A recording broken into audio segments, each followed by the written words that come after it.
Hola. Ya está. Creo que ya se está viendo bien. Vamos a empezar la transmisión de hoy. Creo que he solucionado algunos problemas técnicos y vamos a responder algunas preguntas como lo prometí a través de las redes sociales el día de hoy.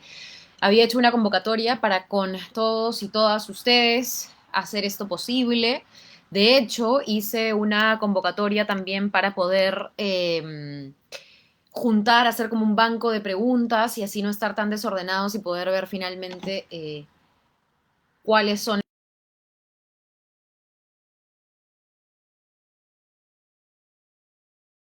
vivo tanto en Instagram como en Facebook para poder responder algunas de sus dudas y tratar de llegar a los dos públicos en general.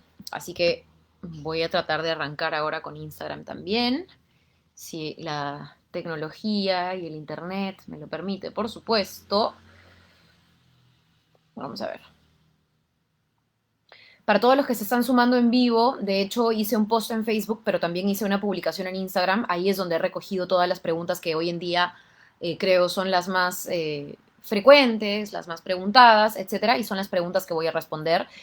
Eh,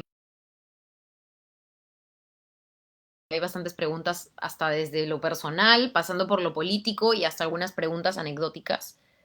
Así que ya, se supone que ya estoy uniéndome también por Instagram.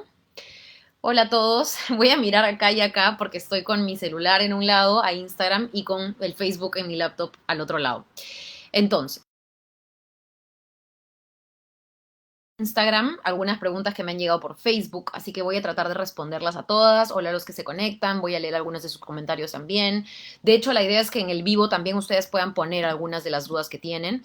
Como ustedes saben, después de 4 años en Canal 2, en Latina, decidí dar un paso distinto en mi carrera, en mi vida. En general ha sido una decisión complicada, compleja. Evidentemente no solamente renunciar a mis trabajos, yo estaba trabajando en Diario La República y estaba trabajando en Latina, y entrar de lleno a la política, que es duro, el Congreso es una institución muy desprestigiada y eso lo sabemos. Entonces la idea es entrar para cambiar las cosas, con la responsabilidad que eso implica y por supuesto también con el reto de, y yo por eso decía, vamos a cambiar casi todo, porque es prácticamente todo lo viejo, todas las malas prácticas. Creo además que es hora de empezar a hablar de un cambio generacional en nuestras instituciones, en la política en general, pero también en nuestro Congreso, en nuestras instituciones, en las municipalidades. Yo apostaría por cada vez más visibilizar rostros jóvenes.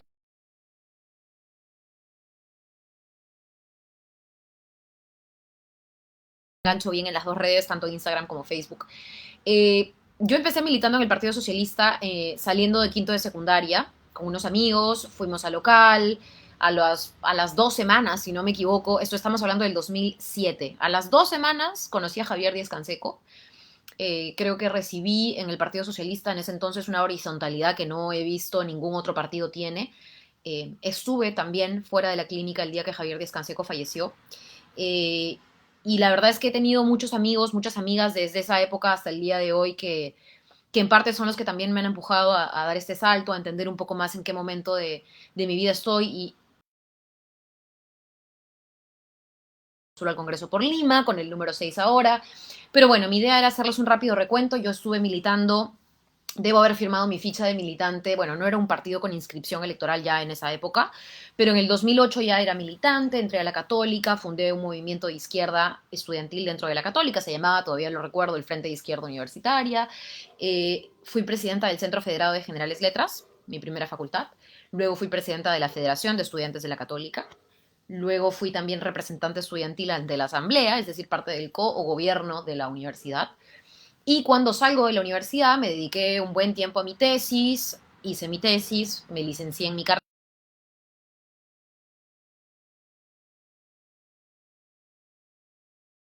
en medios de comunicación. Bueno, ya había trabajado en la universidad, yo trabajaba y estudiaba, como, digamos, porque hay algunas preguntas a título personal, entonces hago un rápido resumen de mi vida en ese sentido.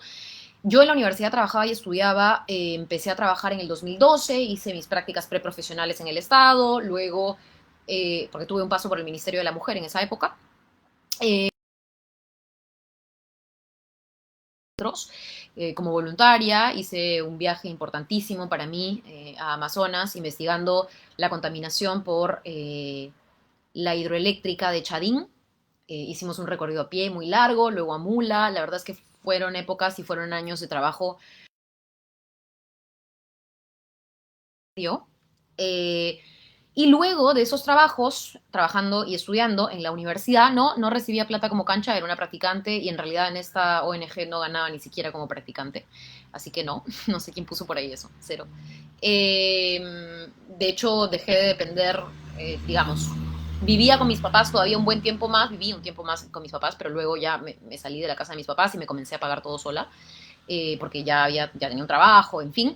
Pero luego de esa experiencia de mi carrera, hice también un trabajo para algunas otras ONGs de afuera, qué sé yo, y luego ya me llamaron, esto fue inesperado, yo no postulé, la verdad, pero me llamaron de Radio Exitosa. Entonces yo trabajé en Radio Exitosa casi 2 años.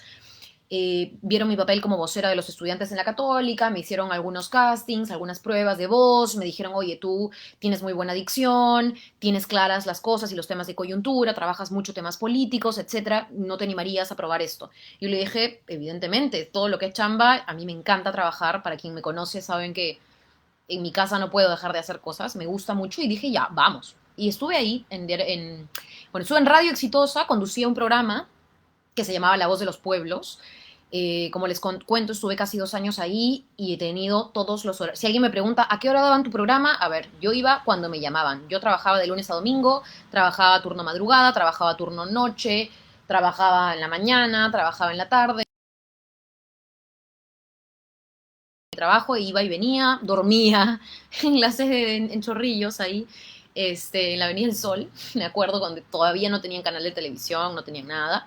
Y estuve ahí en la radio y luego me propusieron escribir una columna en Diario Exitosa. Y también estuve una columna en Diario Exitosa el tiempo en el que me quedé trabajando para la Corporación Universal, que es la dueña de este medio de comunicación y otros más. Luego renuncié por diferencias en el ámbito laboral, me fui y trabajé. Bueno, evidentemente comencé a buscar trabajo. Ahí sí ya me habían entrevistado unas cuantas veces en Diario La República como dirigente estudiantil, así que de alguna manera yo les toqué la puerta. No conocía a nadie excepto en Diario La República y estaba soltera. De hecho, había salido con un chico. Tuve una relación a larga distancia con un chico. Y soltera, fui, bueno, sin trabajo. Dije, pucha, no, ya renuncié, me toca conseguir chamba, no puedo dejar de chambear, tengo cosas que pagar, ya prácticamente quería independizarme. Entonces decidí entrar de lo que quería trabajar, la experiencia que tenía, lo que quería hacer, bacán. Entré a trabajar en la República y un poco después, casi medio año después, casi un año, pues 10 meses después, más o menos, me llamaron de Latina porque se acercaban las elecciones. Esa época era el 2016, 2015, 2016, finales del 2015, eran elecciones y me dijeron, oye, mira, no me dijeron te vamos a contratar panelistas para que le hagas preguntas a los candidatos. Y dije, bacán. Me encanta la política, es lo que yo estudié, es el tema que me gusta y tengo vocación de servir, que creo los políticos deberían tener, y me gusta hacer preguntas, me considero una persona muy curiosa. Entonces dije, si me llaman como panelista, perfecto. Y me dijeron, bueno, te vamos a confirmar cuál va a ser el candidato al que tú vas a preguntar, junto con otros más que van a ser panelistas contigo. Y yo dije, bacán, ¿no? Chévere.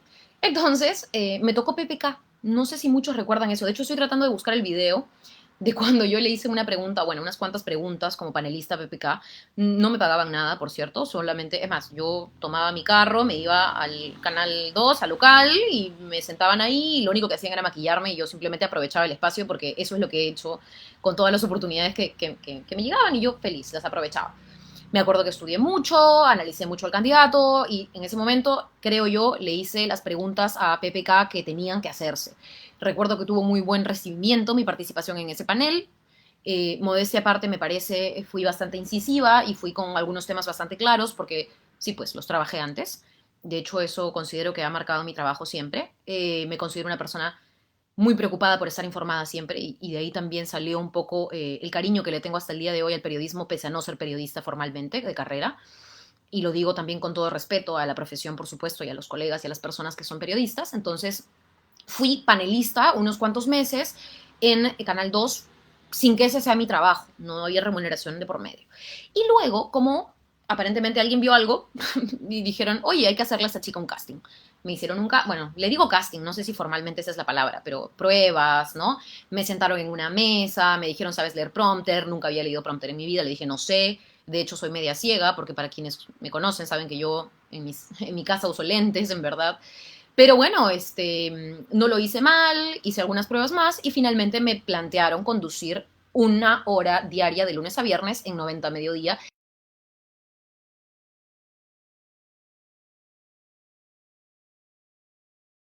En horario tarde, en horario madrugada, me despertaba a 3:30 de la mañana, me iba al noticiero matinal, que es hasta las 9 de la mañana, luego estuve mediodía nuevamente, luego me pasaban de vez en cuando a cubrir también algunas compañeras, como es la dinámica normal de los canales, siempre pone uno el hombro cuando alguien se va de vacaciones o cuando alguien se enferma, ¿no? Y esa era mi chamba y estuve ahí 4 años, en paralelo con mi chamba en la República, en donde además yo en República, dicho sea de paso, y en paralelo, primero empecé haciendo notas muy pequeñas para el impreso en la sección de economía. Recuerdo con mucho cariño a Rumi Ceballos, que creo que fue, no sé si él se acuerde, pero fue uno de los primeros con los que trabajé una nota sobre la... Fue en economía, pese a que era un tema de Chile, pero hablábamos un poco y profundizábamos sobre el derecho al consumidor y el tema de la concertación de precios. Esa fue mi primera notita impresa en Diario La República. Me acuerdo que celebraba con mis papás, mi mamá y mi papá, mi nombre impreso en un periódico. Estaba demasiado feliz. Sobre todo, además, porque para mí era un diario muy prestigioso y me gustó mucho esa primera experiencia. Luego pasé a reforzar el equipo web de La República y hacía notas para la web. Empecé con un programa que se llamaba La Contra, que luego pasó también a publicarse en el impreso y hacía entrevistas no solo políticas, de hecho hacía entrevistas a músicos, artistas, como era La Contra, era un poco más lúdico el tema, llegué a conocer además a músicos de la escena local, para quienes me siguen en redes,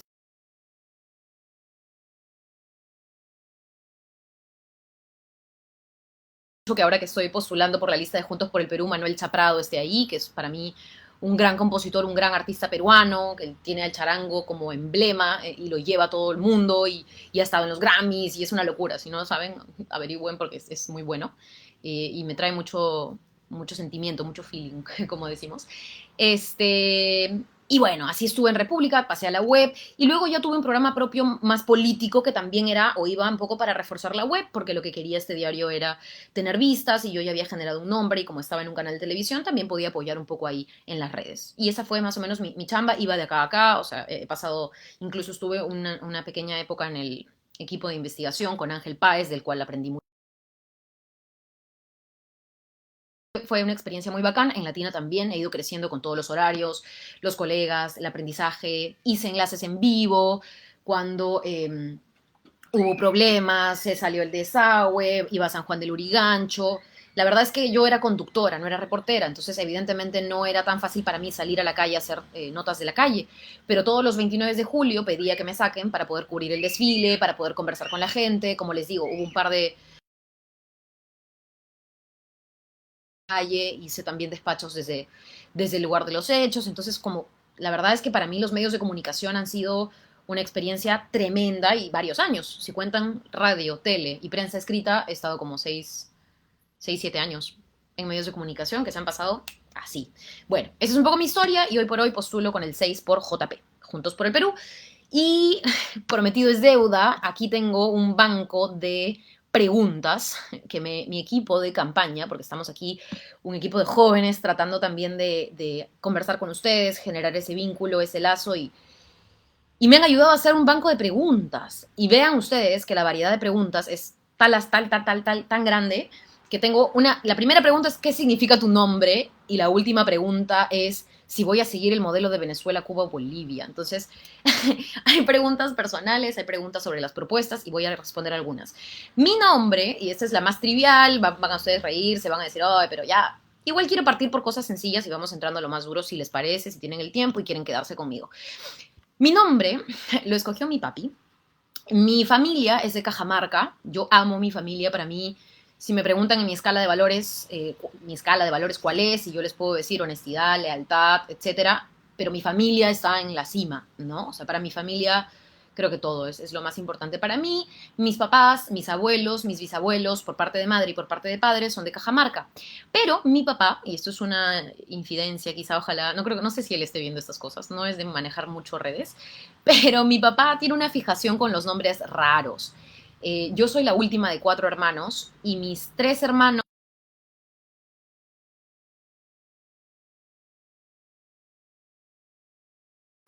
De hecho, el único que no tiene un nombre extraño, mi mamá le puso el nombre, porque si era por mi papá, seguro y tenía otro nombre extraño. Digo extraño porque no es tan común estar en Perú y llamarse Sigrid. Pero mi nombre es o viene de los países escandinavos. De hecho, la raíz de Sigrid es Sig. Para esto yo aprendí alemán, porque la primera carrera que quería estudiar era filosofía. Y si quería estudiar filosofía y quería leer a los filósofos más importantes, tenía que hacerlo en alemán. Y le pedí, le rogué a mi mamá a que me cambiara y me metiera en clases de alemán porque quería aprender alemán. Y en fin, ya les contaré esa historia otro día. Pero bueno, Sig es como meta, ¿ya? Entonces, Sigrid, con la raíz germánica Sig, significa el camino a la meta o el impulso a la meta. De ahí todas las variantes, que son Sigrid, Siegfried, en fin, etcétera. Pero la raíz principal es Sig, viene del alemán y eso significa. Entonces, mi nombre significa algo así como el impulso a la victoria, el impulso a la meta. Pueden googlearlo, no les estoy floreando por si acaso es así. Pero esa es la pregunta. ¿Por qué me lo pusieron? Porque la pregunta es qué significa mi nombre. Ahora, ¿por qué me lo pusieron? Bueno, mi papá me cuenta que en esa época estaba leyendo varias revistas donde se hizo famosa una enfermera que se llamaba Sigrid Algo y que era una enfermera que además se había hecho famosa por curar a mucha gente, como era como hacía milagros, decían esta enfermera. Mis papás son muy católicos y bueno, mi papá vio en este personaje algo lindo y dijo voy a ponerle a mi hija Sigrid y esa es la historia de mi nombre. Complicado y todo, pero así es. Bueno, esa es una pregunta. La otra pregunta que me ponen aquí. ¿Me considero de izquierda o de centro? Estoy chocolateando un poco para no hacer todas preguntas triviales, sino también ir, ¿no? Mezclando. ¿Te consideras de izquierda o de centro? A ver, yo les voy a ser muy sincera. No me gusta andar en rodeos. Yo soy de izquierda. Y cuando yo entro a medios de comunicación, y a mí me llaman a medios de comunicación, yo nunca dije, no soy de izquierda, nunca negué, yo siempre dije, oye, sí, yo he militado hasta hace poco en el Partido Socialista. Ustedes van a ver fotos mías en el 2015 cargando una y qué sé yo, sí, pues, no me avergüenza, no problematizo eso, para mí es parte de cómo uno cambia también. Pero en esa época yo ya cargaba banderas de apoyo por Vero. Verónica se postulaba el 2016, recién estaba empezando su campaña en el 2015, finales, como acabamos de empezar nosotros el año pasado, finales del año pasado, y nunca oculté eso, jamás. Ahora, yo nunca he hecho apología a un partido o a una candidata en un medio de comunicación, porque evidentemente he respetado siempre mi trabajo y mi trabajo era ser. Seguro muchos de ustedes me conocen más por la televisión que por la católica, por como dirigente estudiantil, como militante o como locutora de radio. Seguro más personas aquí me conocen por la tele y está bien. Pero no es lo único que he hecho y nunca he ocultado en la televisión que he tenido posturas muy fuertes. Las pongo y las he puesto y las seguiré poniendo en mis redes sociales y ahora que me dedico a la política, pues las diré en los espacios que correspondan y las defenderé como mis ideas y mis valores en los espacios que correspondan.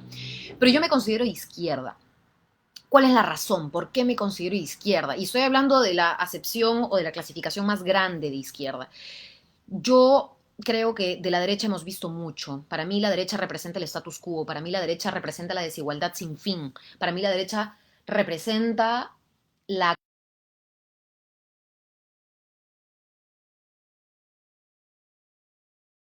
las grandes empresas que tienen y manejan la economía de este país.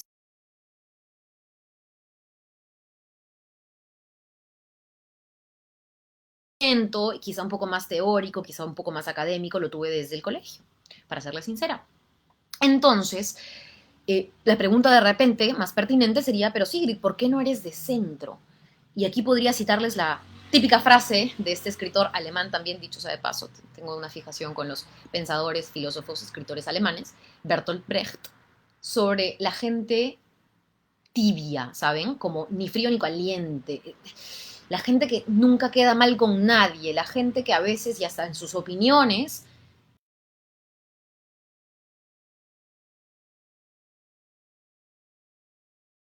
creo en el diálogo. Oye, No me fastidies, pues. ¿Qué es el diálogo? Concretamente, eso, por ejemplo, ese tipo de respuestas es evadir, es una forma fácil de evadir una respuesta firme, concreta.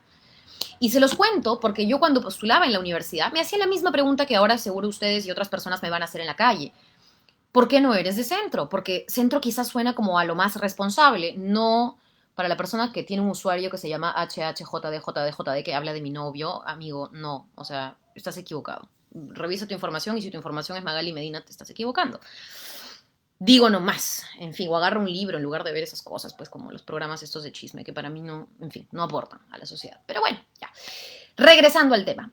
¿Por qué no soy de centro? Me preguntaban. Y había mucha gente en la universidad, me acuerdo en la Católica, las campañas que hacían muchos grupos políticos estudiantiles, universitarios, era, y miren esta frase que seguro y lo van a escuchar luego, yo no soy de izquierda ni de derecha, yo soy de centro. No, ni siquiera eso, era eso. Yo no soy de izquierda ni de derecha, yo miro para adelante. Porque era claramente una forma de decir, ¿saben qué? Yo no me voy a comprometer con uno ni con el otro, yo voy a ser el neutral. Es imposible, señores, ser neutral. Si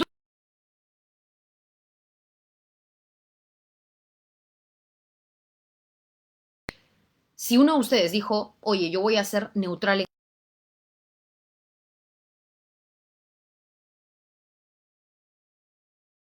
que los que ya tienen poder ganen. Cuando uno no hace nada, quienes siguen tomando la rienda del país o de la ciudad o del futuro laboral de los trabajadores, es quien tiene la plata, es quien tiene el poder. Entonces, toda postura de centro, en verdad, favorece a quienes manejan más poder. Y creo que ya hemos tenido bastante de lo mismo en el poder. Entonces, no puedo ser de centro. Por principio, créanme, no puedo ser de centro. Entonces, desde ahí, en la reflexión más básica y más de base, me considero de izquierda. Con sus matices ideológicos que podremos conversar en algún momento, bacán. Pero más que ideología, yo quiero hablarles de programa, porque también siento, y esta es una crítica a la izquierda, a la que he visto muy de cerca muchos años, porque he militado ahí y porque luego mi activismo como ciudadana, etcétera, es que la izquierda no puede enfrascarse en debates eternos sin trabajar. A mí me gusta trabajar. Yo soy una persona y me considero mucho, de nuevo, no tienen por qué saberlo, pero me considero muy pilas. Me levanto temprano, hago deporte, hago mis cosas, salgo a hacer campaña, leo el periódico, veo las noticias, llego a mi casa, limpio, barro, boto la basura, saco a pasear a mi perra y hago, me gusta hacer. Entonces me encanta discutir, pero no puedo enfrascarme en una discusión de 3 horas, pese a que hay muchos compañeros de la izquierda que creen que ese es el camino, sino que a mí me motiva el trabajo. Sí, puedes ser de izquierda y usar un iPhone, señores. En un contexto de guerra fueron probablemente, si no me equivoco, los soviéticos. Puedes. Eso se llama desarrollo de fuerzas productivas, de eso habla Marx. Bueno, ese es otro tema, que además pagué con mi sueldo y con mi trabajo. Pero ya, ese es otro tema. Y para responder a esta pregunta, me considero de izquierda. Ahora, no voy a extenderme tanto en cada una de las preguntas porque si no, no termino nunca. Entonces voy a comenzar a pasar rápido las siguientes. Por ejemplo, ¿qué le impulsó a querer postular? Yo creo que parte de la historia de mi vida y de mi carrera les puede contestar un poco a eso. Eh, yo estaba bien y he estado bien con 2 trabajos. Es decir, yo tengo la suerte, el privilegio de clase, como lo quieran llamar ustedes, de haber tenido una solvencia por haber estado. Y quien dice que entro a la política para enriquecerme, disculpen, es mentira, porque hay mucha gente que ha tenido, ¿no es cierto?, y tiene herramientas para hacer otras cosas, pero que se vuelca política por vocación. Eso existe, eso es real. Que no estemos acostumbrados a ver a esa gente en el poder es otra cosa. Pero créanme que uno de los impulsos que he tenido por postular ha sido realmente hacer algo por las personas. Y pienso en mi familia, y pienso en la gente que conozco de otros distritos, de otros lugares, y algo que decía mucho Javier Díaz Canseco, que yo recuerdo muchísimo, ¿no? No hace falta ir desde la precariedad hacia la política por necesidad, sino que también puedes desde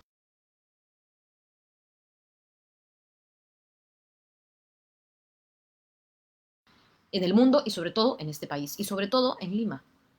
Entonces, a mí la verdad es que eso me motiva. Gracias César por decir que no voy a ganar, pero igual voy a seguir haciendo campaña, igual voy a pelearla, así que, en fin.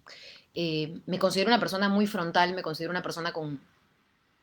Me considero una persona sin miedo, ¿saben? Porque por mucho tiempo siento la gente ha tenido o tiene miedo a hacer las cosas Y créanme que después de la pandemia, además, y habiendo renunciado y habiendo decidido volcar mi vida a esto, lo último que tengo es miedo. Así que para todos los que me amenazan en redes, que no sé qué, que no sé cuánto, y me insultan, y los programas de televisión pagados en Willax para difamarme, la verdad es que aquí estoy, gente. Acá estoy, no me voy a correr, voy a responder cuando sienta que vale la pena responder, cuando no, la verdad es que me resbala. Siento que he generado además una correa tremenda en estos años y mi mente, mi conciencia están muy tranquilas. En mi vida tengo las cosas muy claras, tengo mucha gente hermosa que me apoya, que me quiere, entonces la verdad, eso. A ver, otra pregunta. ¿No crees necesaria una desvinculación directa de JP del gobierno dictatorial de Venezuela? Para esto JP es Juntos por el Perú y es el partido por el cual yo postulo con el número 6. Sí, yo creo que ya Verónica Mendoza ha dicho en más de una oportunidad que lo que sucede en Venezuela es una dictadura, ha venido siendo un autoritarismo competitivo, se ha convertido en una dictadura y además es una dictadura roída y corroída por la corrupción, y eso hay que decirlo fuerte y claro. Creo que Verónica lo ha dicho, yo lo vuelvo a reafirmar, esa es nuestra visión, pero sí quisiera que tengan muy en cuenta de dónde viene esta pregunta de si Venezuela es o no una dictadura, porque yo les digo hoy día, jamás podríamos ver en lo que está haciendo Nicolás Maduro algo que quisiéramos hacer aquí, pero el Perú tiene una realidad distinta, entonces incluso si alguien quisiera, sería muy complicado. Tiene una realidad distinta, no solamente el Perú depende del petróleo, todo lo contrario, de hecho en el Perú hace falta una diversificación productiva por la cantidad de cosas que tenemos en nuestro territorio.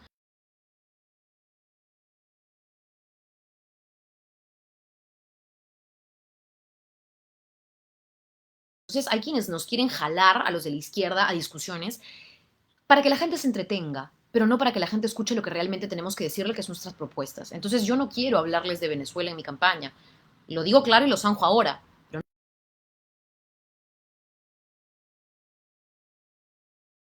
etcétera, etcétera. Y yo les digo la verdad, o sea, yo hablar de Beto y Magali, la chismosa del barrio, ¿no? Yo me estoy postulando al Congreso, yo también quiero darle seriedad a mi trabajo y por eso es que voy a hablar también de mi trabajo, de mis propuestas. Hay preguntas sobre propuestas, entonces también voy a responderlas en un ratito. Eh, a ver, esta es una muy buena pregunta. Hugo K88.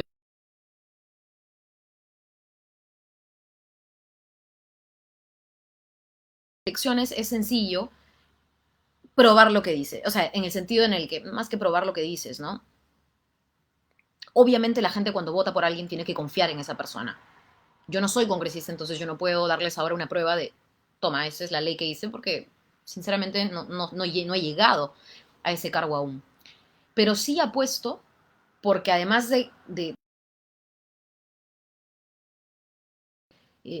les doy un ejemplo. Una cosa es que una persona investigada por 800 cosas, caso Lavallato, caso Fuji Cócteles, sus hermanos o su hermano tiene una empresa en donde se halló cocaína o se transportó cocaína o no sé qué diablos, eh, dueño de terrenos, toda la familia está muchas denuncias de violencia contra ella misma. Keiko Fujimori. Keiko Fujimori puede pedirles a ustedes la confianza por su voto y sinceramente no hay coherencia entre ese pedido y la realidad, porque está investigada hasta el tuétano. Entonces, yo sí creo que hay una diferencia cuando me preguntan por qué tú sí. Bueno, pues porque yo no cargo la mochila de Keiko Fujimori, yo no cargo la mochila de Nicolás Maduro, no lo soy, no tengo vinculación alguna con ese señor y les digo ahora que esa no es eh, la idea, sino Latinoamérica, pero eh, les ofrezco sí mi trabajo, porque soy una persona que trabaja. No tengo un novio que me mantiene, no, señores, cero. Yo me pago mis cosas, yo hago mi chamba, he trabajado desde joven y he estudiado, he hecho no solamente mi carrera y me he licenciado y tengo mis estudios y mis papeles, por si a alguien le interesa, no digo que eso sea necesario porque hay personas que también tienen mucho que aportar desde otro tipo de conocimientos, pero además de eso, siento que no tengo la carga, no tengo investigación alguna, ni en mis centros de trabajos, ni en general en política, porque evidentemente lo que les estoy pidiendo es eso, la oportunidad de estar ahí para probárselos. Entonces yo creo que esa es una de las razones por las cuales también esta confianza y no solo para mí, para todas las postulaciones de gente joven, habría que darles una mirada y una oportunidad. Ahí sí yo creo que generacionalmente tenemos mucho que ofrecer y ojalá y se nos dé la confianza eh, por no cargar además con todo eso, ¿no? ¿Quién es la señora acá? Ay, Keiko Fujimori, por favor. Y escúcheme, eso también. ¿Por qué no dijiste en los medios antes? Yo lo he dicho en los medios de comunicación. Googleen, pongan en YouTube ahí toda la señora Rosa Bartra, si me está viendo señora Rosa Bartra, ahí que la gente pueda chequear nuestras discusiones, ahí para que vea la gente cuánto me quería usted cada vez que iba ahí y yo la entrevistaba. No saben el amor que me daba, imagínense, en fin. Bueno, otra pregunta. A ver, ¿dónde puedo ver mis propuestas? ¿Dónde puedo ver tus propuestas? Esto me lo pregunta Jack Lazo. A ver, en cuanto a propuestas, yo tengo ahí algunos ejes, se los voy a comentar rápidamente, pero lo que estoy haciendo con un grupo de jóvenes que me está apoyando comunicacionalmente para hacerlas públicas, para, digamos, que entren en concordancia con el plan de gobierno, que esta semana también ya debería estar publicándose, y para que sean de alguna manera lo más digeribles posible, van a ser publicadas en todas mis redes a partir de una semana, dentro de una semana aproximadamente, que ya empiece todo de manera formal, porque el 11 se cumple el plazo del Jurado Nacional de Elecciones para todas estas tachas, inhabilitaciones, correcciones, subsanaciones. Ustedes deben haber visto, tacharon al señor Acuña, hicieron esta observación, entonces todo eso sean más claras. Pero sí les puedo adelantar cosas sobre propuestas, porque yo entiendo que este es un tema muy importante y entiendo también, además hay gente malintencionada que dice, ya, pero tus propuestas, pues, ¿dónde están? Calma, gente. Vienen las propuestas, porque lo hemos pensado mucho, porque somos responsables y porque evidentemente no me voy a postular simplemente hablándoles chévere y ya. A ver, uno de mis principales ejes ha sido y va a ser el tema laboral. Todo finales de noviembre, diciembre y creo que hasta antes de Año Nuevo, justo, me he reunido con más de 10 sindicatos, dirigencias de sindicatos. Ojo, el tema laboral no es solo sindicatos, pero sí quiero hacer este comentario porque me parece importante que ustedes conozcan también la chamba que he venido haciendo. La idea para mí es que mis propuestas también tengan un correlato con la actualidad. Y sí me parecía importante conocer los sindicatos, quiénes estaban en los sindicatos, cuál era la chamba de los sindicatos y cuál era la problemática. Estos grupos de trabajadores organizados. De hecho, nuestro país es uno de los países con más baja tasa de sindicalización. Tenemos como ni el 4% de trabajadores pertenece a un sindicato en este país. Entonces, cuando ustedes escuchen los sindicatos no ayudan, son pura traba, que no sé qué, hay muy pocos y muy chiquitos sindicatos, entonces no le podemos echar la culpa a los sindicatos de nada, porque son muy pocos trabajadores ahí y muy poca gente está sindicalizada. Uno con estas personas, porque igual los sindicatos que existen los destruyen, buscan despedir a los que se sindicalizan y es todo un tema horrible. La persecución sindical durante la pandemia ha sido atroz. Tú te sindicalizabas y te votaban, entonces claro, nadie quiere formar parte de un sindicato porque así de fácil es despedir a la gente y lo hemos visto y yo ya me he pronunciado sobre eso. Entonces, en fin, entonces dije, oye, esta es mi preocupación a compañeros pasar por cosas horribles dentro de empresas, en general conocidos, qué sé yo. Y dije, voy a hacer de este un tema. Y una de mis propuestas, muy importante, porque me reuní con el sindicato de la Superintendencia Nacional de Fiscalización Laboral, la SUNAFIL. Como es una superintendencia que fiscaliza los derechos laborales, parecería absurdo que cuente con un sindicato, pero resulta que sí, los propios derechos no tienen todos los derechos ellos. Por tanto, hace poco convocaron a un concurso en SUNAFIL para poder contratar a nuevos inspectores, inspectores auxiliares. Porque para esto, SUNAFIL tiene como 343 inspectores a nivel, o 340 y algo, inspectores a nivel nacional. De esos 340 inspectores, la mitad o casi la mitad son auxiliares, es decir, son inspectores que ganan menos dinero y que tienen menos facultades para investigar determinadas irregularidades en los centros laborales. Es increíble.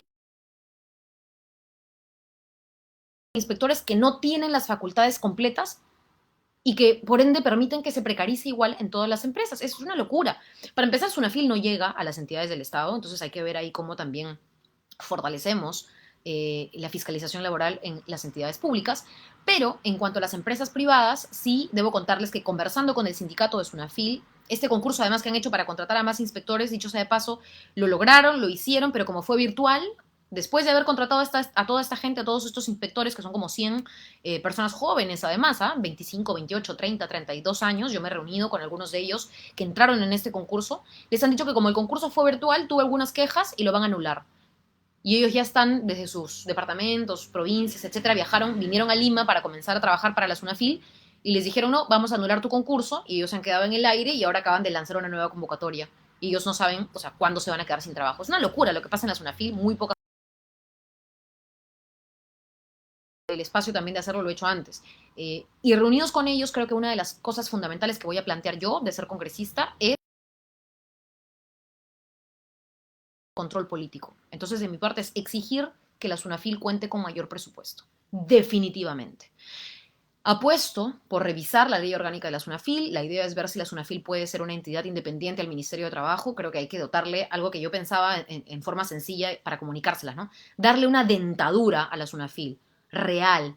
Bajar la cantidad de inspectores auxiliares, hacer una reforma ahí para que puedan ganar lo justo estos trabajadores y finalmente hacer que se fortalezca esto como institución, ¿no? Y exigir que se le dé más presupuesto, eso por supuesto depende del Ejecutivo, pero el congresista también negocia con el Ejecutivo, o no ha negociado con el Ejecutivo para vacar presidentes, para meter presidentes, para que Merino salga elegido por una semana, bla, bla, bla, bla. Bueno, pues ojalá y los congresistas tuvieran como prioridad exigirle al Ejecutivo más presupuesto. En mencionarlo dentro de la reforma laboral, que hayan sindicatos fuertes.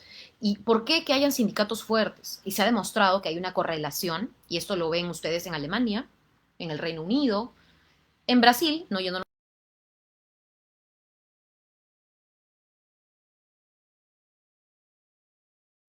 Y además, evidentemente hay mejoras para los trabajadores y son los países que conforman la OCDE, esta organización para el desarrollo, a la que Perú aspiraba a entrar, pero no puede porque no cumple los estándares. Entonces, tener sindicatos fuertes también implica que se puedan juntar los sindicatos para hacer algo que se llama negociación por ramas. Esa es una propuesta mía. Yo necesito sindicatos que puedan negociar bien, de igual a igual con los empleadores. El caso del agro hubiera sido otro si es que hubiéramos tenido dirigentes organizados sentándose en una mesa a hablar con los grandes empresarios de la agroexportación. No los teníamos, entonces, ¿qué hubo? Gente saliendo a las carreteras, tomando las calles, caos.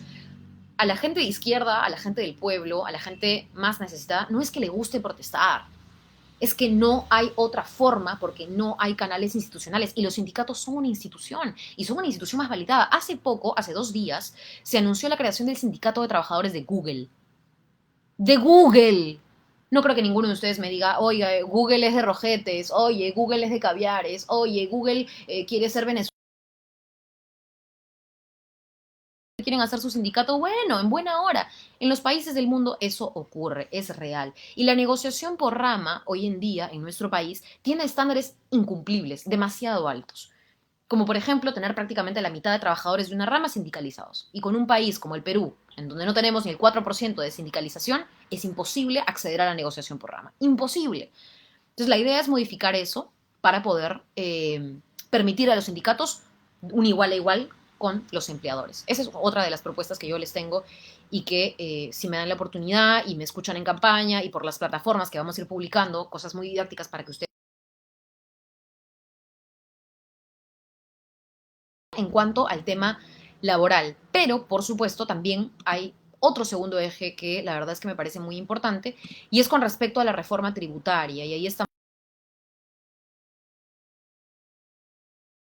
en realidad en torno a cómo tenemos que tener como país una reforma tributaria urgente.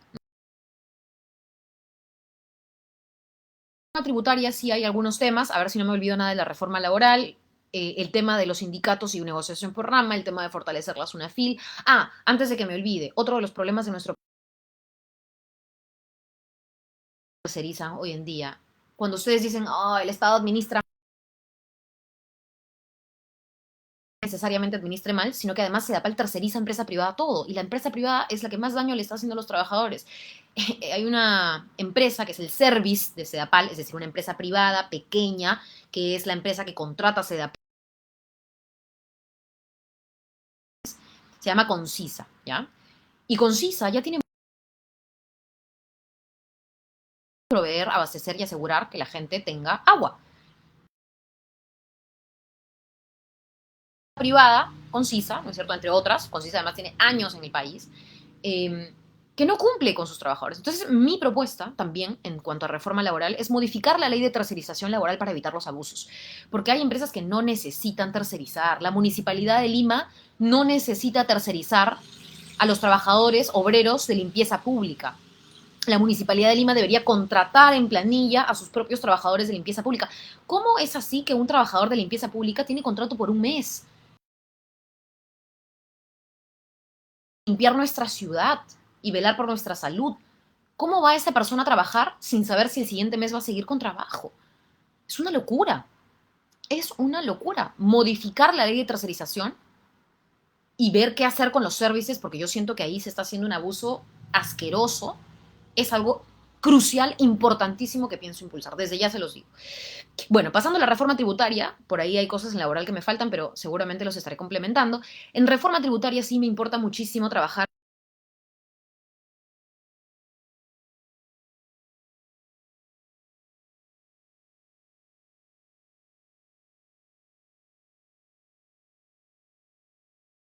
exportaciones, en donde además de sacarle la mugre a sus trabajadores con jornadas extenuantes, salarios bajísimos y ahora que han aprobado un bono no remunerativo para poder sacarlo del cálculo y pagarle menos en CTS y en otros derechos laborales a los trabajadores, por eso hacen bono no remunerativo, porque si fuera un bono remunerativo, sobre eso calculan el resto de beneficios sociales. Pero vivazos en el Congreso aprueban un mamarracho, que además termina siendo peor que la enfermedad.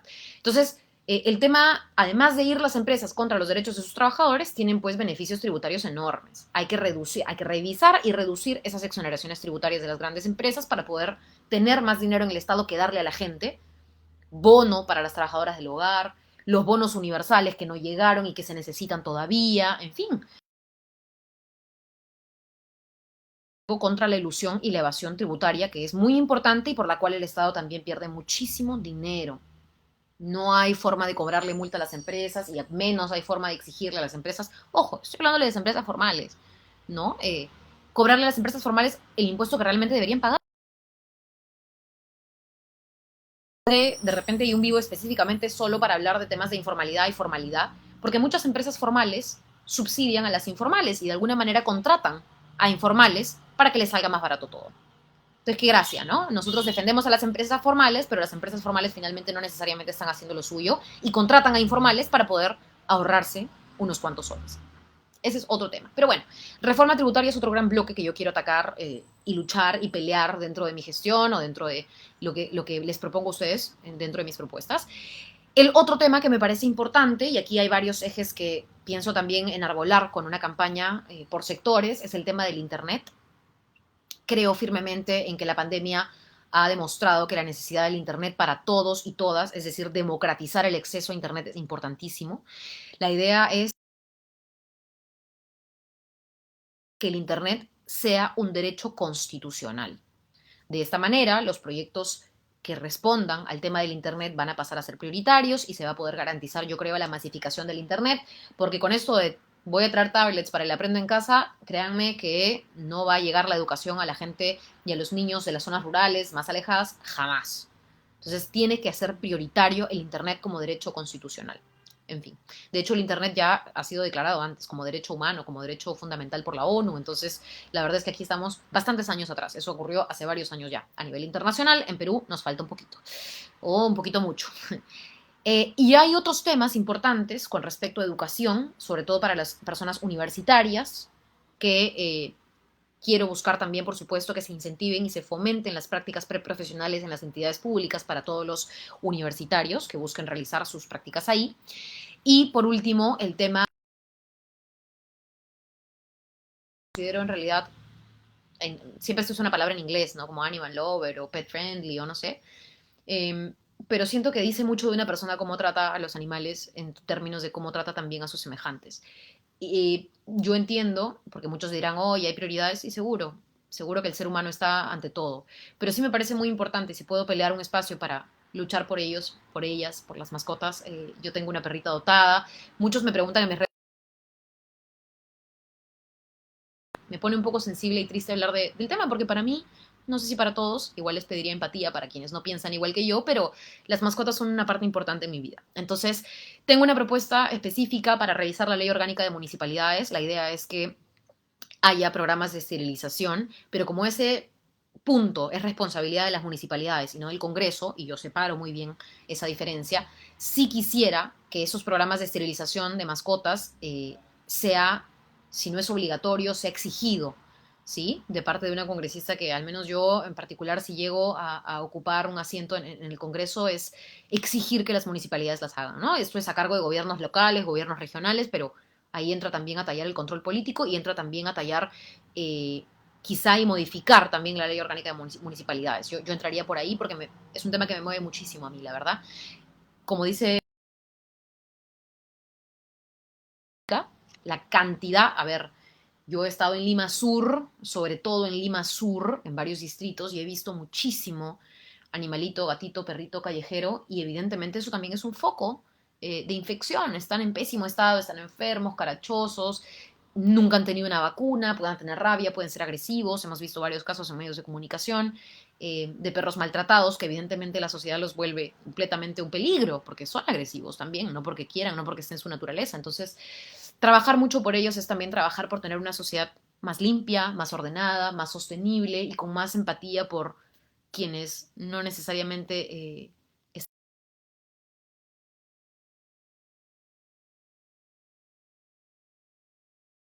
vivo en propuestas, si no se me van a quedar otras preguntas, es un poco por ahí esos ejes, ¿no? Y sí les prometo que esto va a estar publicado en todas mis redes sociales, solo que estamos haciendo la forma más simpática para que esto llegue a las personas, incluso aquellas a las que les da flojera leer de más, puedan igual conocer un poco de lo que queremos hacer. Y eso también es un reto, lo estamos trabajando con jóvenes que me están apoyando en ello y a quienes agradezco desde ya. Luego, ya me preguntan, hay una sección que me han ayudado a hacer que se llama Preguntas Divertidas. Y alguien me preguntó, si el barco se hunde y tienes que salvar a Alan o a Keiko, ¿a quién salvarías? Ya yo no voy a contestar estas cosas, primero porque no hablo de personas que ya fallecieron, entonces no. Y no se trata de a quién salvarías, pues no se pasen, ¿no? Eh, Precioso y además un valor.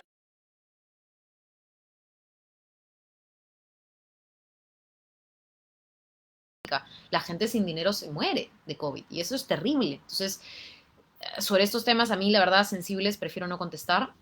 Hay quienes me preguntan en preguntas también curiosas, ¿te cae bien Verónica? Yo conozco a Verónica Mendoza de la campaña de Ollanta, pero Verónica no estaba acá. Verónica no estaba en Perú, si no me equivoco, en esa época. Yo hice campaña por Ollanta, sí. Ollanta pasó lo de Conga y fue una de las primeras que salió a protestar en contra de lo que Ollanta Humala quiso hacer con Conga, la violencia, como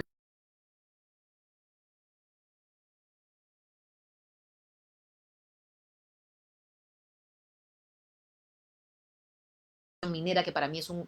De hecho, cuando les hablaba de mis reuniones sindicales, tuve una reunión por Zoom con dirigentes de Shougang, que están en Marcona.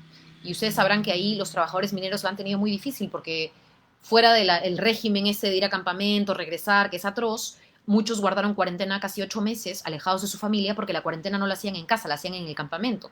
Fue atroz y he conversado, pese a que no es mi circunscripción porque la gente de Marcona no va a votar por mí porque yo estoy postulándome por Lima, igual ellos me parece importante establecer este lazo, este nexo, porque a mí me duele muchísimo temas de contaminación ambiental sobre los cuales también hay que trabajar harto. Y ahí ya ustedes habrán visto que cuando ocurrió esto de Merino, yo puse mis redes como Omar Chejade y otros congresistas aprovecharon para querer desmantelar el propio señor Cateriano cuando fue premier unos breves días. Planteaba pues hacer de la consulta previa cualquier cosa, ¿no? Y eso es un tema que hay que tomar con mucha seriedad. La gente se muere con plomo en la sangre en el 2021. Es increíble. Es increíble. Perdón, creo que se pausó la transmisión en Instagram. Bueno, lo que les contaba, ¿no? O sea, después de Alberto Fujimori, dicho sea de paso, Shogun es una minera que entra en el año 91-92, si no me equivoco, y me parece atroz que hasta el día de hoy siga contaminando. Hubo un Mineras que ha dado un pésimo ejemplo y el Estado sigue estando de adorno, así que yo ahí tengo varios temas con Shogun. Pero bueno, ese era solamente para contarles un poquito que yo en esa época, en la época no la conocí quizá tan cercana, ya en el 2015-2016 la conozco porque además de postularse, yo estaba haciendo mi tesis y la entrevisté también. Y bueno, he hecho algunas cosas con ella, pero ahora en esta campaña que hemos conversado un poco más, la conozco más, la verdad es que es una persona de mi entera confianza, apuesto mucho por ella y por su liderazgo, siento que es una persona además muy sensible y empática, me alegra mucho que sea una candidata mujer de izquierda que postule a la presidencia y que tenga el apoyo y el respaldo.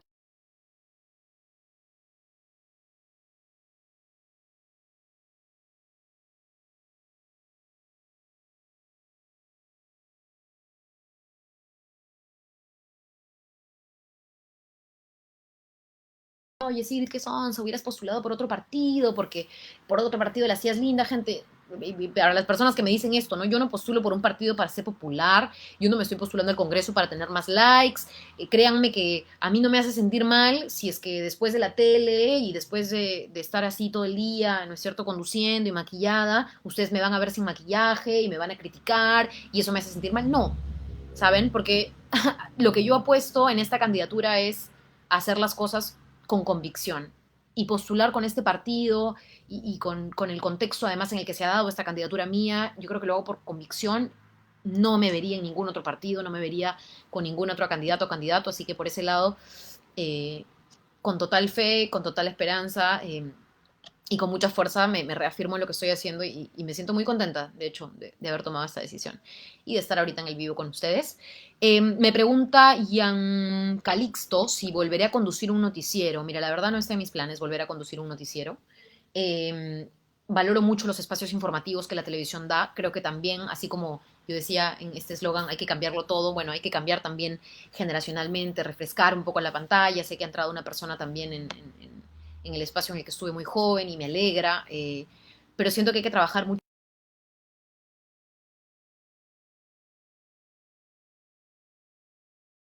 más o menos, ni mejor ni peor, solo con una perspectiva distinta, que es lo que necesita este país, así que, pero de mi parte no me veo nuevamente conduciendo un noticiero. Ahora, de repente y digo hoy día no me veo conduciendo un noticiero y de acá a 10 años no sé qué vaya a pasar, pero la verdad es que yo me veo en política y si tomé la decisión además de postularme es porque veo en esto algo de largo plazo, de largo aliento, así que por ahí va.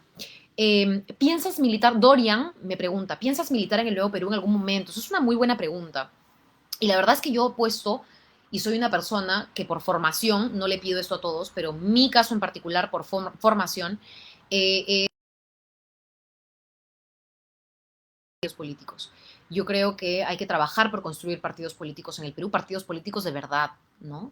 Y sí apostaría por eventualmente tener una militancia consecuente y coherente. Sé que va a poder darse en un poco más de tiempo. Por ahora estoy como invitada por Juntos por el Perú en la lista que ha conformado tanto JP Juntos por el Perú con Nuevo Perú, que es el movimiento de Verónica Mendoza que está a punto de inscribirse, dicho sea de paso, y cuando se inscriba será un partido político también en el registro de organizaciones políticas formal y oficial, pero mientras ese proceso se da, yo estoy ahora como invitada aportando todo lo que pueda aportar, ¿no?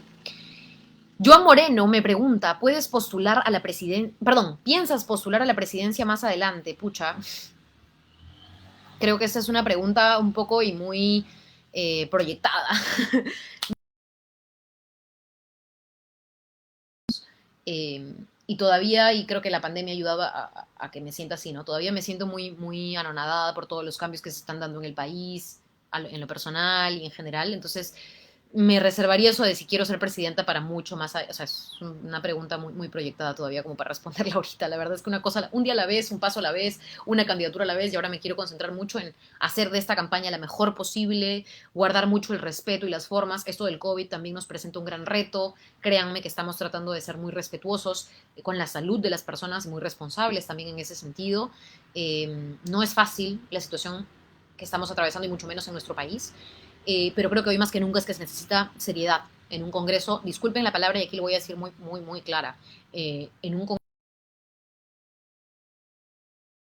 de seguir pensando en que el Congreso es un circo, o sea, esa institución que es el Congreso tiene que revalorizarse y espero yo aportar en ese sentido. Entonces, primero una cosa a la vez y para mí ahorita el eje y el norte está ahí.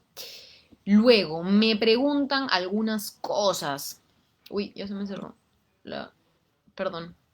Me preguntan algunas otras cosas con respecto ya a Temas específicos, por ejemplo, tu agenda está la expropiación de empresas. Mira,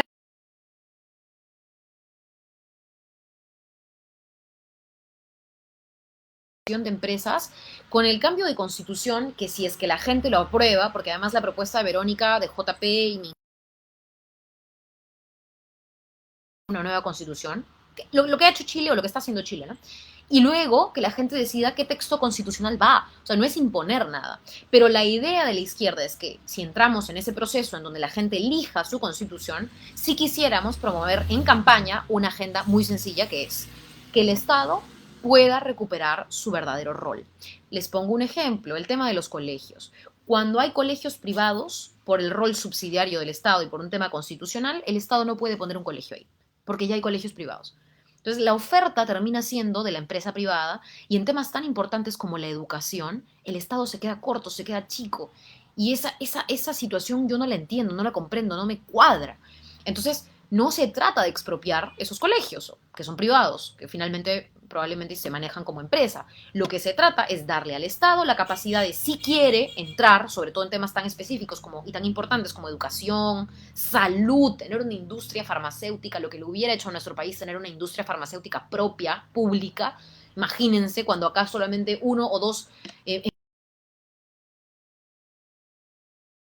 por el propio Indecopi en un proceso en la Corte Suprema, o sea, y el Estado no puede hacer nada, por constitución está amarrado, no puede hacer nada, por el tema del oxígeno y por el tema de la salud. Es horrible.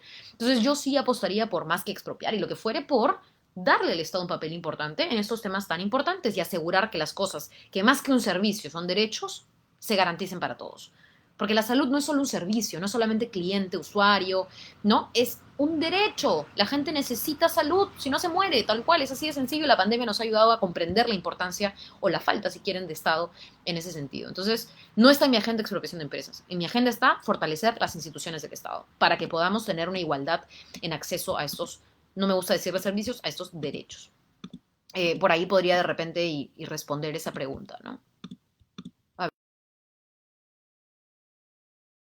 se me va a acabar la batería y se les va a acabar a muchos la paciencia. Entonces, eh, sí, por ahí me preguntan dónde están mis perritos por la campaña. Esa es una pregunta personal. Sí, sí, me mudé en la pandemia, es parte de mi vida personal y algo que me... Hay una cosa que a mí me gusta de las redes, pero la tomo con mucho respeto, cuidado y responsabilidad. Todos tenemos una vida privada.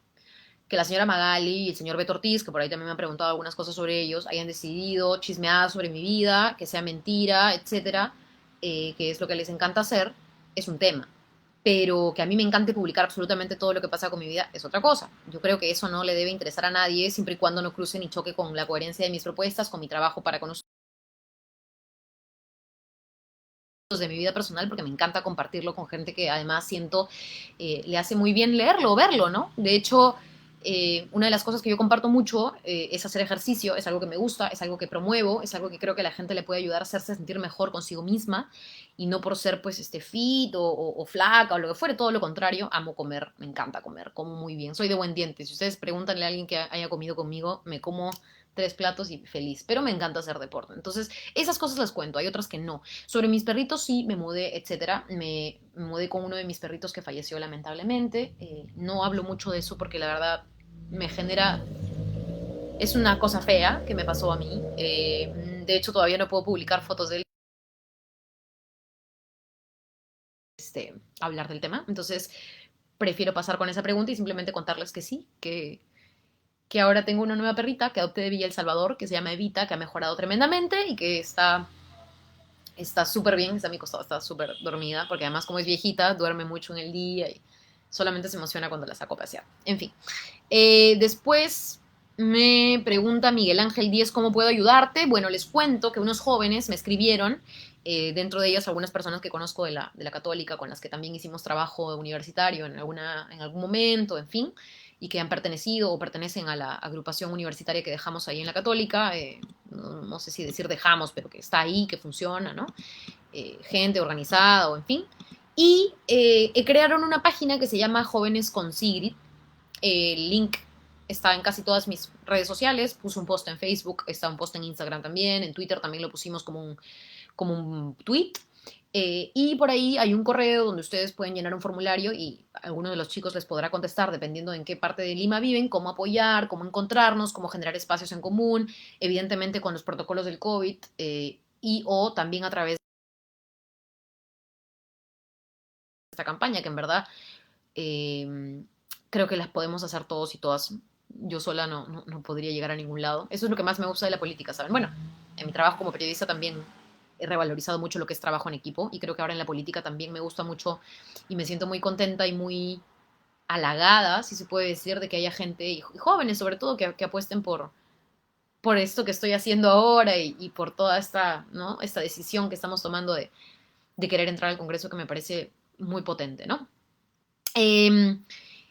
Otra de las preguntas, ¿por qué los congresistas tienen muchos asesores y todavía el Estado les paga a ellos? Bueno, a mí no me parece mal que los congresistas tengan asesores. ¿Ah? A mí me parece súper bien que los congresistas tengan asesores. Me parece mal que hayan congresistas que reciban bono de instalación viviendo en Lima. Yo renunciaría de inmediato al bono de instalación, porque el bono de instalación está pensado, es plata, por cierto, para quien no sabe. El bono de instalación está pensado para aquellos congresistas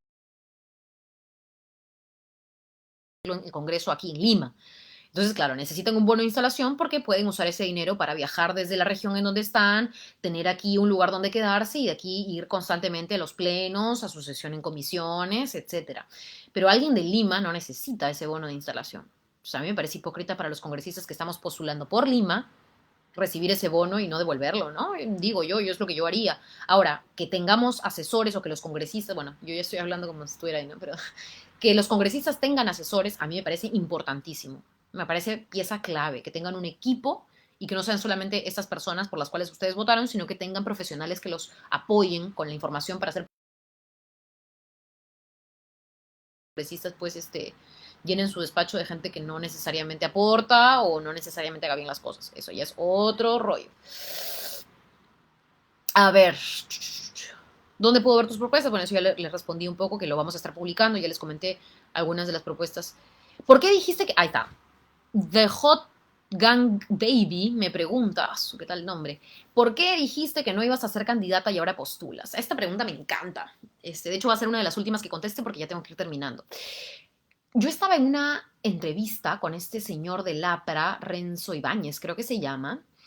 Y si ustedes ven la entrevista completa, ¿saben qué pasa? Y algo que yo siempre, nunca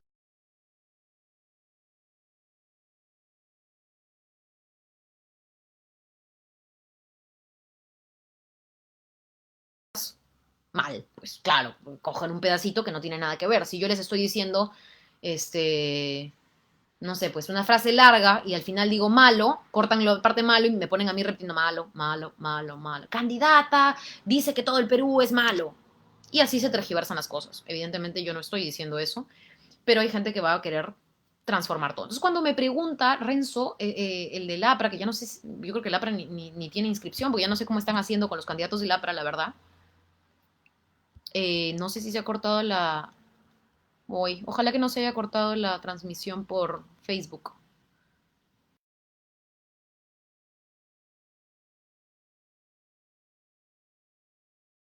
Em, lo que les contaba, ¿no? En esta entrevista con este candidato, o en todo caso este representante del APRA, yo le hacía una pregunta, ¿cuándo van a depurar el padrón del APRA? Le decía. Se iba por las ramas. Pero ustedes tienen a gente sentenciada, vinculada, investigada por narcotráfico. ¿Cuándo van a sacar a esta gente de las filas del APRA? Porque si ustedes quieren deslindar con el narcotráfico, sáquenlos. Oye, estamos en pleno caso Lavallato y todavía ustedes tienen ahí involucrados. Se pasan, ¿no? Y cuando estábamos hablando de eso, ahí está. Y cuando estábamos hablando de eso, Renzo me pregunta, bueno, pues, pero es que tú no eres política, no eres congresista, ¿qué quieres saber esas cosas? ¿Te vas a postular? ¿Te vas a postular? ¿Te vas a postular? Entonces, es una forma para cualquier entrevistador de que el invitado evade tu pregunta y quiere convertirse en entrevistador. Cuando él es el entrevistado, él no me tiene por qué hacer preguntas a mí. Yo no tengo por qué responderlas, yo soy la entrevistadora. ¿Me entienden? Entonces, yo le dije, mira, no está en mis planes ahorita. ¿Puedes contestarme ahora sí cuándo van a depurar el padrón del APRA? Entonces, era una discusión de tal manera que yo obvio su pregunta para poder entrar al meollo y que él me responda. Ese fue el contexto. Y de hecho en ese momento tampoco estaba pensando en postular, yo estaba pensando en hacer mi trabajo, estaba entrevistando a una persona. Esa es la razón por la cual dije esa frase y la han cortado como pedacito y la han puesto en todos lados y han dicho que soy una mentirosa y una tal por cual, cuando en absoluto no es así. Por último, quitando el contexto, a mí no me parece en absoluto malo haber decidido postular en estos momentos en donde, sí, le soy sincera, la pandemia también me dio un sacudón y dije, oye, en verdad esto es lo que quiero hacer con mi vida. Entonces, por ese lado no tengo nada que ocultar ni tengo nada que más comentar sobre ese tema, ¿no? Saludos a Renzo, ojalá y que se postulen en el APRA, en fin. No voy a decir mucho, ojalá y que conteste mis preguntas y algún día lo vuelvo a entrevistar. Y si es que no, pues no será así. Creo que yo he respondido varias de las preguntas que ustedes me han hecho, como les comento. ¿Cuál fue tu mayor aprendizaje siendo presidenta FEPUC? Uf, creo que ahí en la universidad fue una de las etapas de mi vida en la que más aprendí, contacté, estuve con gente de tantos lugares distintos, etcétera. Me preguntan cómo fue el conflicto con Cipriani y la Iglesia Católica. Ese es todo un tema muy fuerte, fue muy duro para mí,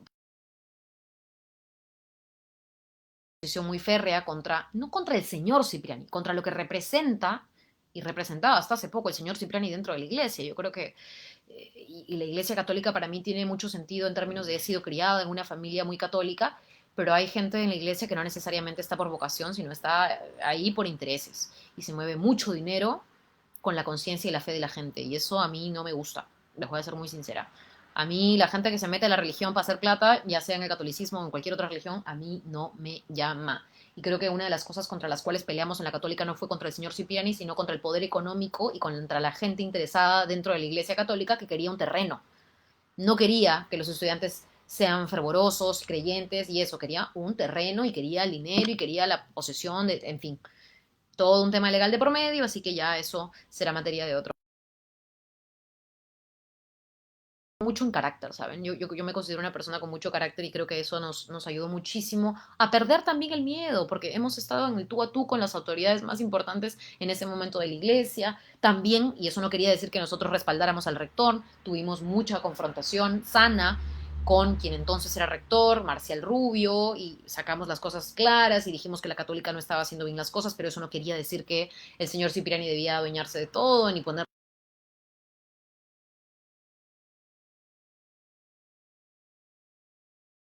seriedad y con ese coraje que además muchos de los jóvenes que han demostrado y que, jóvenes que me apoyan en el equipo también, me parece que vamos a ir también hasta el Congreso, ¿no? Yo creo que esa es la idea. No tenemos miedo, tenemos todo el carácter del mundo y tenemos todas las ganas, conocimientos, somos jóvenes profesionales y no sé cuántos candidatos les podrán a ustedes decir lo mismo, ¿no? Hemos trabajado, hemos estudiado, hemos hecho cosas. Y sí, pues no tendremos 50, 60 años, no seremos los dinosaurios de siempre, pero quizá y ese ahora, en este 2021, sea nuestro gran activo, que no seamos los dinosaurios de siempre, pues. Así que por ahí a los electores de que voten por nosotros, ¿no? Y bueno, en particular, aquí yo, Johnny Pacheco. Unas de las preguntas, tengo un banco de preguntas literal en Drive, así que voy a prometerles a ustedes que podemos o podamos hacer otro vivo para contestar el resto de preguntas que me quedan acá y, por qué no, también juntar algunas nuevas. La idea es que cuando salgan las propuestas y se publiquen puedan surgir nuevas preguntas y eso también va a enriquecer el debate. Así que nada, gracias a todos los que han comentado en ambas plataformas. Ha sido una locura también mirar a los dos lados para poder contactarme con todos ustedes. Y entiendo que también habrá muchos insultos, habrá muchas amenazas, habrá mucha gente que nos quiera desanimar. Créanme que no son ustedes la mayoría. Para quienes quieran tratar de desinflarnos la llanta, ustedes no son la mayoría, no nos van a desinflar la llanta. Van a hacer que más gente haga contracampaña o se sume a esta ola de odio. Nosotros somos propositivos, vamos con mucho entusiasmo. Créanme que si algo nos quita el sueño es no poder estar haciendo lo suficiente que podríamos hacer en esta campaña, porque a mí no me quita el sueño ligada por casos atroces contra menores de edad, a mí no me quita el sueño, ni le debo nada a nadie, no es cierto, nadie me paga por hablar mal de nadie, y yo hago las cosas y las hice en los medios de comunicación y las quiero hacer ahora en el Congreso y quiero que mi vida sea así, sin deberle nada a nadie, transparente, y nada, en verdad no me podría ganar la vida hablando mal de las personas. Eso me parece absurdo, pero hay gente que lo hace y bueno, estamos en un país donde hay libertad de expresión y bien por esa gente, pero y bien por la gente que también decide estar ahí en redes esparciendo odio, pero no es mi estilo, no lo van a ver de mí. Cuando tenga que pelearme y cuando tenga que pechar, a los que tenga que pechar, pues los voy a hacer. Y cuando no valga la pena, voy a dejar que pase. Porque creo que ahí uno también prioriza las cosas en la vida y uno también prioriza las batallas que toca. Así que esta elección va a estar muy interesante. Mantengámonos unidos en las redes sociales también, que creo que es una forma muy sana y anti-COVID de hacer campaña, de generar propuestas y de generar diálogo. Así que nos vemos en la siguiente transmisión en vivo. Gracias a todos los que mandaron sus preguntas. Sigan mandando preguntas, que ya habrá un vivo parte 2. Nos vemos.